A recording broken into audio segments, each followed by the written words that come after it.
Hello, my name is Benjamin Hart. I'm an American attorney and the Managing Director of Integrity Legal here in Bangkok, Thailand. As the title of this video suggests, we're discussing border checkpoints and the immigration officers posted to them. I found some interesting information in a recent article in Thai Visa, thaivisa.com.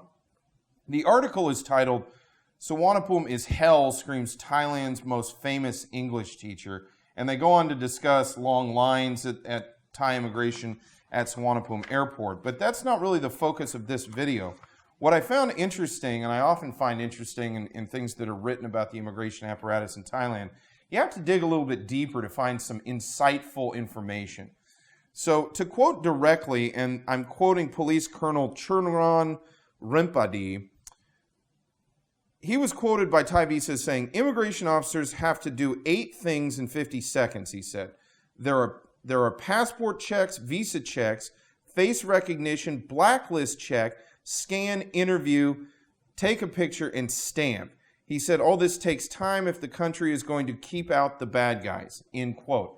So the thing to take away from this video, and the reason I wanted to make it, after I read that, I thought it was insightful for those who are coming into the kingdom to understand exactly what they're doing. And let's read this again, just so you know.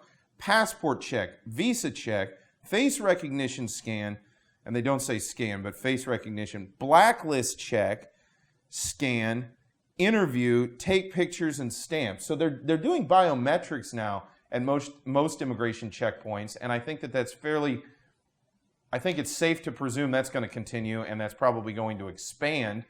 And we're going to see that more and more. And as time goes by, I think it's fairly safe to assume that it will get faster in processing through immigration because the immigration officers will become more attuned to the process. It's a relatively new process, and the protocols are not particularly ingrained yet in the apparatus, if you will. But that being stated, I think it's very insightful to understand what they're doing. They're not just sort of willy-nilly stamping people in. It's not sort of a pro forma exercise. They really are looking at who's entering the kingdom, and they're doing what basically amounts to a background check on every person coming in. Increasingly with biometrics, we're now also seeing people being arrested and turned away at airports, including people on fake passports, etc.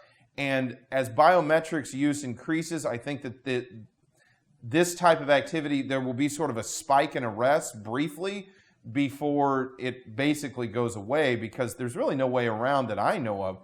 You know, you can't get around biometrics. It's simply, you know, you either have your fingerprint or you don't. You either have your retina or your face or you don't.